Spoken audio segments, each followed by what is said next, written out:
Meus amigos, antes de enfrentar o nosso tema, eu não resisto à tentação de acrescentar alguns aspectos sobre a explanação do Fábio. Em primeiro lugar, eu estranhei que o ministro Salomão tivesse se baseado, entre outros argumentos, de que aquela atividade era desenvolvida desde 2011, sem trazer, até então, qualquer risco aos moradores, etc. Quer dizer, ele conseguiu superar a súmula 7, porque ele está apreciando matéria exclusivamente fática. Eu não sei como ele conseguiu chegar até esse debate. Só para defender o ministro Salomão, isso constava na acórdão expressamente. Então, ele não resiminou fatos, o fato estava lá comprovado. Né? Mas já é um grande alívio para quem não consegue fazer com que os seus respes cheguem lá, na barreira quase intransponível da súmula 7.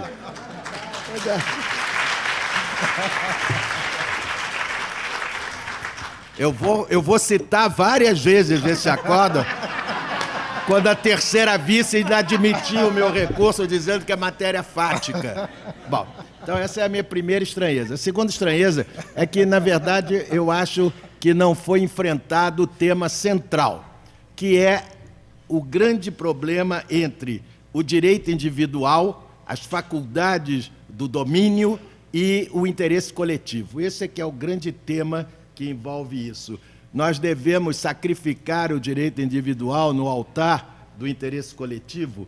Essa atividade, em certas situações, afeta, a meu sentir, a segurança dos moradores.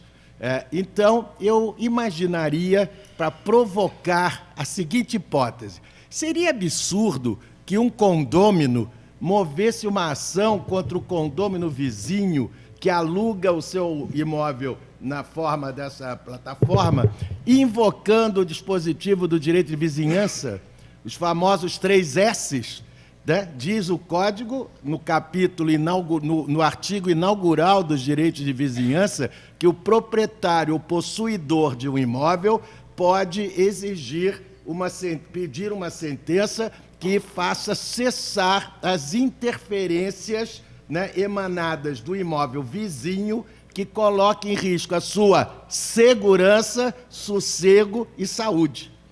Então, eu não duvido que amanhã tenhamos que enfrentar uma ação desse tipo, baseada exclusivamente no direito de vizinhança. Eu, se fosse ainda juiz, felizmente já estou aposentado e não preciso enfrentar esses temas, eu estou aliviado. Eu acho que eu saí no momento certo. Os temas não eram tão complexos no meu tempo, mas eu não sei como juiz poderia enfrentar essa discussão. Eu acho perfeitamente sustentável que essa atividade, em certos casos, pode se enquadrar entre aquelas interferências nocivas. Quanto a outro aspecto, Fábio, que eu também não resisto, qual seria realmente a qualificação jurídica dessa relação do WeWork, né, do coworking? Seria uma locação? Vamos admitir que seja. Mas haveria incidência da lei do inquilinato? Eu acho que não. Por quê? Porque nesse tipo de locação há um fornecimento habitual de serviço. Você falou, é a secretária, a Xerox, etc. Então, não estaria enquadrado na lei de locação. Por analogia, nós aplicaríamos a mesma regra do apart-hotel, que não está na lei do inquilinato, exatamente por causa do fornecimento habitual de serviço. E isso vai ser importante, porque se nós entendermos que é locação, e locação, portanto, urbana, aplicar-se-ia a lei do inquilinato se esse locatário dessa mesa não pagasse o aluguel, ou se a locação fosse por um tempo determinado e ele se recusasse a devolver a mesa, a ação teria que ser necessariamente de despejo. E isso seria um caos, porque esse locatário continuaria ainda por muito tempo ocupando a mesa. E eu acho que, nesse caso, não se aplicando a lei do inquilinato, a ação cabível, indiscutivelmente, seria a possessória, com a possibilidade da concessão da liminar. Então, eu acho que, sobre esses dois assuntos, nós ainda vamos discutir muito. Autotutela seria possível? Pois é, ou então a autotutela. né? O de esforço físico. Ainda temos muita discussão. Bom, meus amigos, feitos esses comentários só provocativos para mostrar como esse tema vai se prolongar ainda por muito tempo, eu, antes de mais nada, quero dizer que é enriquecedor, no ponto de vista afetivo e intelectual, participar desse evento que representa a consolidação do Ibradim, fruto de sonho que nós acalentamos juntos durante muito tempo. É o primeiro evento do Ibradim no Rio de Janeiro, é uma preparação para o próximo evento nacional que será realizado aqui no Rio de Janeiro, e a plateia lotada é o atestado mais eloquente de que o sonho realmente tornou-se uma realidade quase comovedora. E eu aproveito para cumprimentar o André Abelha, que foi um dos seus grandes inspiradores, o Fábio e tantos outros, eu como Lira, que criaram o Ibradim, principalmente em nosso estado. Mas, para mim, mais ainda, vocês não podem imaginar a emoção que me toma por estar aqui nessa mesa, tendo como debatedor Rodrigo. Por quê? Porque é uma maneira, Rodrigo, de reeditar os velhos tempos de Capanema e Fuxi, a dupla que peregrinou pelo Brasil, peregrinou literalmente do Amapá ao Rio Grande do Sul, né? Falando sobre direito e processo, principalmente depois do advento do Código Civil de 2002. O Fuxi, inclusive, criou um slogan que dizia: conhecemos o Brasil graças ao Código Civil. E nós, ainda às vezes, acrescentado com o desembargador Najib Slaib, uma vez em Pernambuco, chegamos a ser apresentados como os meninos do Rio. Hoje, infelizmente, seríamos as relíquias do Rio. Mas, de qualquer maneira, seria uma maneira comovente de reeditar os meninos do Rio, quando eu vi que colocaram na mesa o Rodrigo. E não é uma expressão literal apenas, aliás, não é uma expressão metafórica. Eu posso lhes assegurar que carreguei o Rodrigo no colo. E por que é literal? Porque estávamos num desses eventos em Fortaleza e estávamos no Beach Park. Quem vai a Fortaleza tem que ir ao Beach Park, como quem vai a Roma tem que ver o Papa, né? Então estávamos no Beach Park e o Rodrigo, que tinha 8 anos e era bem mais gordo, né, do que hoje, né? Bem mais pesado, o Rodrigo resolveu escorregar e cair. E eu não vi o Fux, seu pai estava longe, e eu literalmente tive que carregar o Fux até o posto médico, que era longe a beça do local do acidente. E cheguei lá para provar que ele era mais pesado do que hoje. Ele teve que ser atendido pelo ortopedista e eu pelo cardiologista. Porque cheguei às vésperas do infarto, pelo esforço desenvolvido. Então, Rodrigo, você não pode imaginar a emoção de te ver menino no meu colo e te ver agora um advogado brilhante, famoso, um dos mais prestigiados do nosso estado, e aqui como debatedor de um evento. Então, eu também quero agradecer ao Fábio Ibradim, essa emoção, para mim, absolutamente inesperada. Feita essa apresentação, o que me coube, meus amigos, o Ibradim não é para falar de direito imobiliário no passado e no presente, meus amigos. O Ibradim quer se debruçar sobre o futuro. O Ibradim tem que se antecipar aos ventos da mudança. E nós temos que trazer para vocês a notícia de um fato que pode trazer profundas repercussões no segmento da locação do imóvel urbano. Saibam vocês que está em tramitação no Congresso Nacional um projeto de lei, o projeto de lei, quem quiser anotar, 4.571, apresentado pelo senador Rodrigo Pacheco, e que estabelece inúmeras alterações na lei do inquilinato. O que, diga-se de passagem, sempre me preocupou. Eu não gosto de se falar na possibilidade de uma nova lei do inquilinato, porque eu acho que a lei atual está num recorde e num milagre de longevidade, atuando há mais de 25 anos, mantendo o mercado antes tumultuadíssimo, razoavelmente equilibrado, e essas modificações podem produzir resultados diametralmente opostos àqueles que inspiraram o autor do projeto. Eu vou, então, comentar algumas das mudanças propostas nesse projeto e vejam como vai se alterar o regime jurídico da locação do imóvel urbano. Eu anotei apenas as modificações que me parecem mais significativas. Primeira, a multa pela denúncia antecipada do contrato, que na atual lei se estabelece de maneira que o mercado se consolidou na base de 3 vezes o aluguel, aqui agora se estabelece em 10% dos aluguéis vincendos, o que em certos casos pode ser excessivo e em outros quase que irrisório. Não vejo por que estabelecer esse percentual rígido. Uma segunda alteração. Podem as partes pactuar pagamento antecipado do aluguel. Hoje todos nós sabemos que há uma limitação, só se autorizando o pagamento antecipado em 2 únicas hipóteses: na locação para a temporada ou na locação em que não houver nenhuma modalidade de garantia.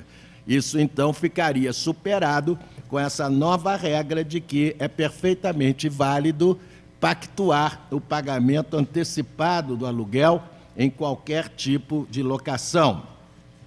E agora vem uma modificação que o Fábio já matou a razão de ser. Diz que, tipicamente, expressamente, o aluguel da sublocação pode superar o da locação. Está aqui. Isso exatamente prevendo essas novas modalidades, o co-work, etc.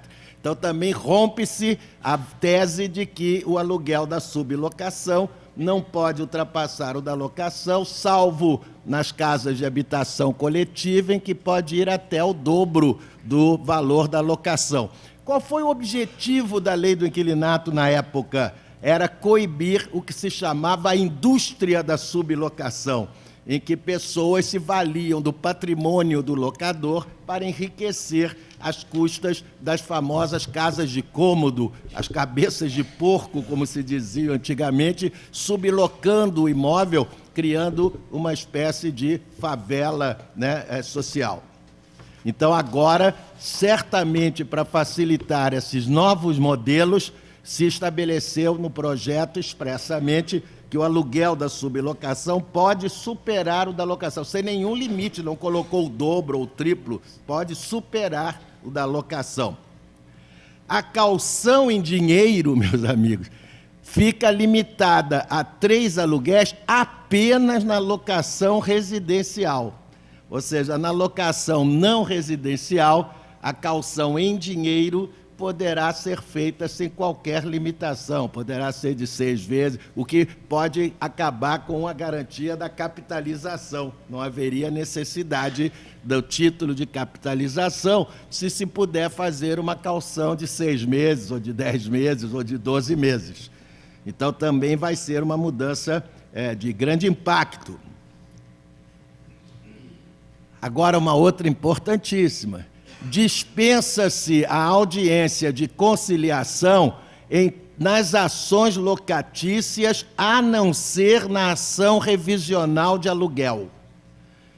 Portanto, meus amigos, em todas as demais, eu sempre defendi a tese, tenho defendido arduamente pelo Brasil afora, de se eliminar a audiência de conciliação, pelo menos no despejo por falta de pagamento. O meu otimismo não chegou a tanto de aboli-la em todas as ações locatícias, sob qualquer que fosse a causa petende, a não ser na ação revisional. E na ação revisional é bom que se mantenha, porque como se discute apenas o valor do aluguel, é claro que nessa audiência de conciliação, com a autoridade moral do juiz, é mais provável que se consiga realmente um acordo na fixação desse aluguel. Então, mas o projeto dispensa a conciliação em todas as ações locatícias, menos na revisional.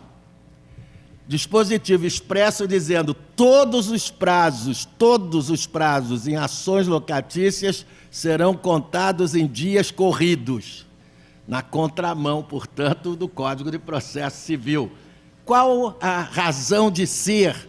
É a necessidade de abreviar a entrega da prestação jurisdicional nas ações locatícias.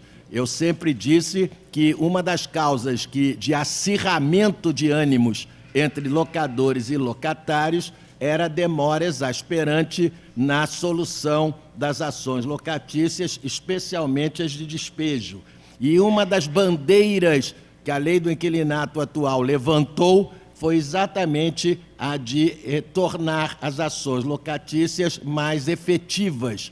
Eu costumo dizer que a lei do inquilinato foi premonitória, antecipando-se ao novo Código de Processo e à reforma de 1994, criando alguns mecanismos que, na época, criaram um verdadeiro horror aos processualistas ortodoxos.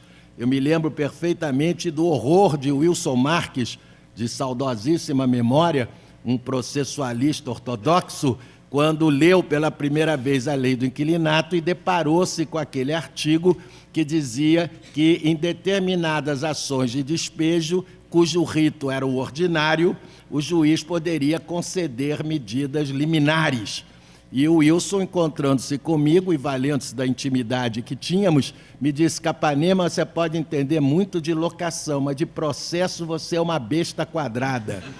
Foi a expressão que ele usou. Você devia ter bebido quando concordou com esse artigo. Você já viu em algum lugar do mundo uma ação de rito ordinário com liminar, Capanema? Onde é que vocês estavam?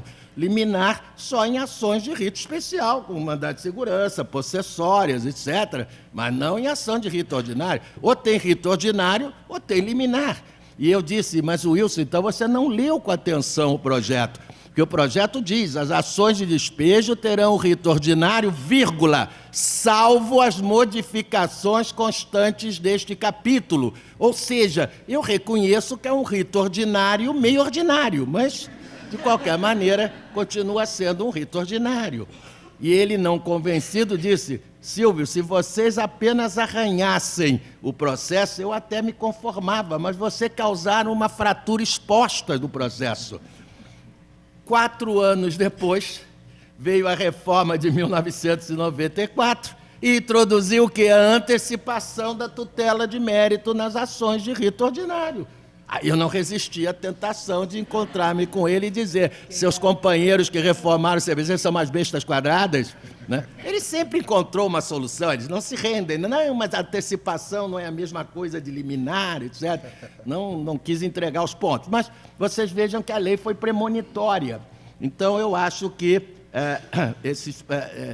o objetivo era acelerar as ações. E é claro que essa modificação visa isso, contar os prazos processuais em dias corridos. Não sei se isso vai ser aprovado, até porque vai causar um confronto muito nítido com o Código de Processo. Mas, de qualquer maneira, é uma perspectiva. Há um artigo que eu acho absolutamente desnecessário: admite-se o negócio processual nas ações locatícias. Isso não precisava dizer, isso está no Código de Processo. Nunca foi proibido fazer um negócio processual, mesmo hoje, com a atual lei do inquilinato, numa ação locatícia. Então, eu acho esse dispositivo absolutamente inócuo. 2 hipóteses novas de liminares foram incluídas no projeto, que eu acho razoáveis. A primeira, a liminar na ação de despejo por falta de pagamento, quando a garantia se tornou insuficiente. Essa é uma grande discussão pretoriana hoje. É aquela hipótese de uma caução em dinheiro de 3 meses e o locatário já está devendo 5 meses. Consequentemente, a garantia esvaiu-se, não há mais garantia. E então se enquadraria naquele inciso 9º do artigo 59, de liminar por não ter o contrato garantia. Eu tentei várias vezes essa liminar, tive êxito em algumas e fracassos em outras. E qual é o argumento do juiz que negou essa liminar nesse caso? E não é realmente fora de propósito. A decisão comentou que essa liminar, pela lei atual, só se justifica quando o contrato já nasceu sem nenhuma garantia. E, neste caso, o contrato era garantido. Se a garantia se tornou insuficiente, isso é um problema do locador que calculou mal ou que escolheu mal a sua garantia. É uma discussão, portanto, que está hoje, envolvendo os tribunais, mas ficaria eliminada passando esse projeto, ou pelo menos esse dispositivo, que agora expressamente admite a concessão de medida liminar para desocupação do imóvel em 15 dias, se a garantia representada pela caução em dinheiro se tornou insuficiente. E também confere liminar, isso é importante, nas ações de despejo que tenham por fundamento o artigo 8º da lei. O artigo 8º é aquele que permite ao adquirente do imóvel locado denunciar a locação independente de motivo, baseado apenas no princípio da relatividade dos contratos. Na lei atual, não há possibilidade dessa liminar em ações, repito, fundadas no artigo 8º, e por esse projeto passaria a ser possível essa liminar. Mas agora vem alguns pontos ainda mais impactantes e que ficam restritos às locações não residenciais.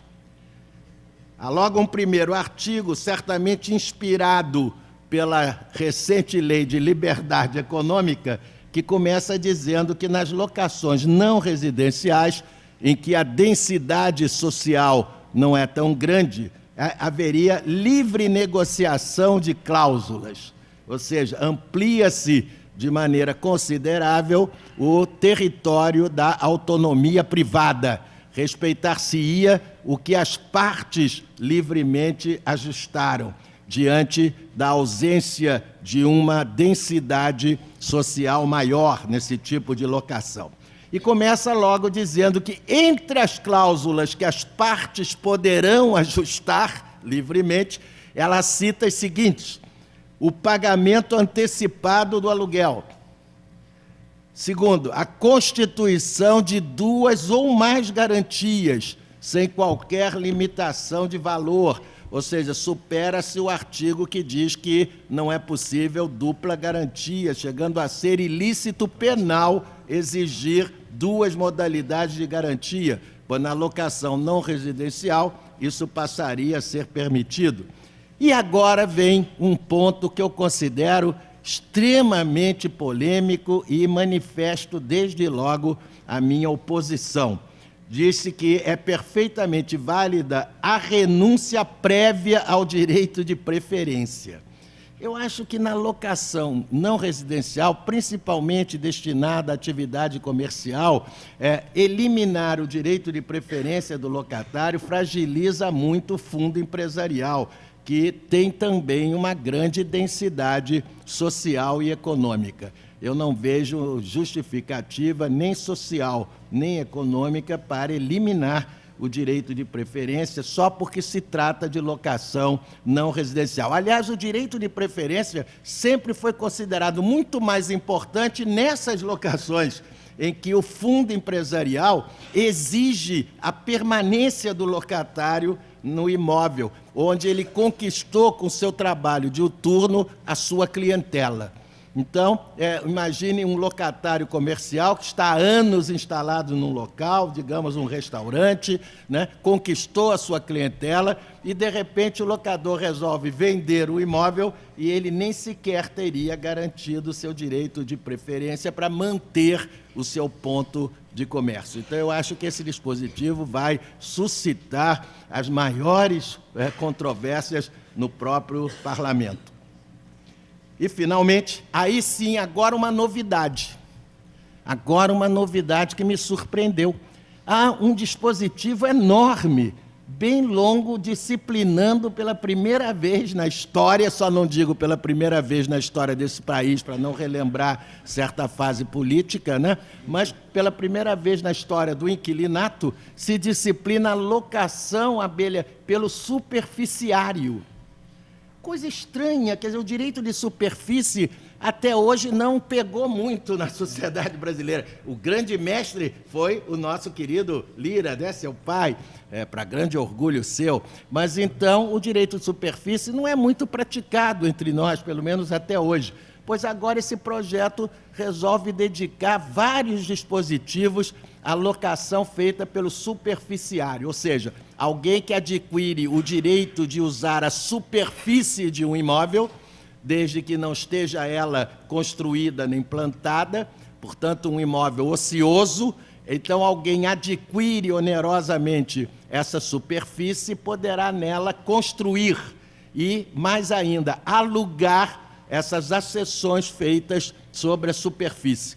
E o projeto diz que essas locações poderão ser feitas livremente pelo superficiário, independente da anuência do proprietário concedente. E diz ainda, claro, que essa locação não poderá ultrapassar, é claro, o prazo do contrato de superfície. E que, se, ao contrário, o locatário permanecer no imóvel depois de extinto o contrato de superfície, poderá, então, o concedente denunciar a locação, independente de motivo. E há outros dispositivos, portanto, regulando essa locação feita em direito de superfície. Não entendi bem se haveria algum interesse por trás disso. Talvez seja uma possibilidade de mitigar a crise habitacional. Quer dizer, muitos imóveis ociosos hoje nas cidades poderão ser econômica e socialmente aproveitados através do direito de superfície, em que alguém, portanto, adquire a superfície por um prazo que certamente terá que ser longo, de 20, 25 anos, presumo eu, no mínimo, para construir, para alugar. Então, eu acredito que o objetivo dessa mudança seja incrementar a oferta de novas unidades para locação. Meus amigos, essa é a função do IBRADIM. A função do IBRADIM, foi dito muito bem na inauguração desse evento pelo Fábio, é um instituto apolítico, sem nenhuma conotação ideológica. Nós queremos apenas discutir o direito imobiliário. Nós queremos apenas provocar o mercado para essas novas perspectivas. Era um dever nosso comunicar a todos esse projeto. Ele está tendo tramitação até bastante acelerada, como se esperava, está já criando várias polêmicas, já várias manifestações favoráveis, desfavoráveis. O que eu temo, e sempre manifestei esse temor toda vez que se fala em mudar a lei do inquilinato, é que, às vezes, essa proposta seja uma espécie de tiro no pé. Ou seja, que, às vezes, conquistas que nos custaram tanto, conquistas que nos fizeram sangrar durante muito tempo, peregrinando pelos corredores do Congresso, na época de 1991, que essas conquistas se percam, porque o projeto fica em aberto no Congresso. Qualquer mudança pode ser apresentada, qualquer proposta modificativa pode ser apresentada por qualquer deputado.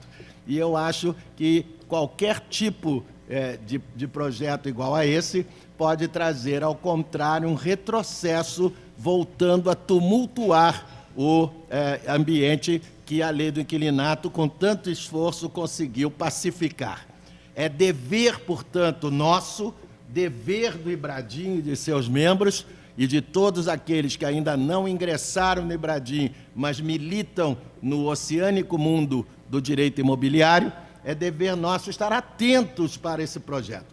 Os órgãos de representação da classe, né, todos eles, seja ABAME, ABAD, SECOV, todos têm que estar atentos, como fizemos aquela cruzada cívica em 1990, quando ingressou o projeto da atual lei do inquilinato. Foi uma cruzada cívica que travamos lá no Congresso. Eu acho que temos que voltar a empunhar as nossas armas e manter guarda no projeto para acompanhar esse projeto, defendendo aquilo que nos parece positivo, e há vários dispositivos que me parecem importantes, mas também com cuidado de combater o que possa tumultuar o mercado. Era isso que nós vínhamos trazer. Deixamos com vocês, então, essas considerações. Eu repito, o número do PL do projeto é 4.571, de 19, para que vocês possam, nos seus computadores, consultá-lo e manifestarem, através de suas organizações a que pertencem, as suas opiniões e a sua pressão.